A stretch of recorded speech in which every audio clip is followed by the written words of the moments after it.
Mercredi 18 mars 2020, chers internautes, bienvenue à cette nouvelle édition de la revue de presse sur JDC Plus TV. Les 13 mesures prises par le gouvernement camerounais pour contenir le coronavirus font la une de presque, sinon tous les tabloïds parus en kiosque ce jour.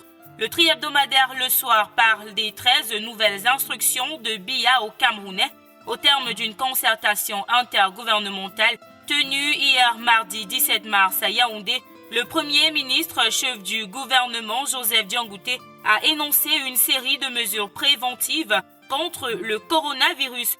Mesures à découvrir en pages 2 à 3 du Soir Tri-Hebdo, paru en kiosque ce mercredi 18 mars 2020. Coronavirus, confinement oblige, titre le quotidien national bilingue Cameroun Tribune. Le journal énonce quelques de ces mesures prises par le gouvernement pour contenir le virus, entre autres la fermeture de frontières nationales dès ce mercredi, la fermeture des établissements scolaires et universitaires également, les rassemblements de plus de 50 personnes interdits, les déplacements urbains et interurbains restreints, le flux des consommateurs dans les marchés et centres commerciaux régulés. Ajouté à cela, le président de la République invite les Camerounais à faire preuve de civisme et de responsabilité en observant les règles d'hygiène prescrites par le gouvernement et l'Organisation mondiale de la santé. Du côté du quotidien Le Messager, le coronavirus paralyse le Cameroun entre la fermeture des frontières, des écoles, des lycées et universités, le report du CHAN 2020 et le nombre de personnes infectées qui ne fait qu'augmenter. Le journal indique que le gouvernement souffle le chaud et le froid.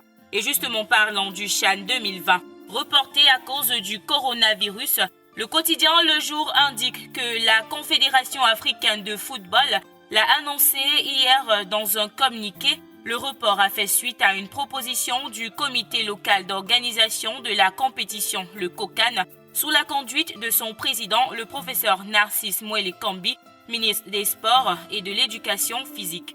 Une autre information qui fait les choux gras de la presse ce matin est la réélection de l'honorable Cavaillé Guédibril comme président de l'Assemblée nationale. Le quotidien Mutation nous présente une image du député assis avec une couronne sur la tête pour signifier qu'il est le roi de ce Parlement vu qu'il occupe ce poste depuis bien des années. L'élection de Cavaille, comme elle s'est déroulée, c'est à retrouver en page 9 du quotidien Mutation, paru en kiosque ce mercredi 18 mars 2020. Refermons cette édition de la revue de presse avec le quotidien Info Matin, selon qui, en reconduisant Cavaille au poste de président de l'Assemblée nationale, le président Biya a désavoué le secrétaire général du comité central de son parti, Jean Kuité, qui lui avait proposé Kamsouloum, Zondol ou encore Bayrou pour le perchoir.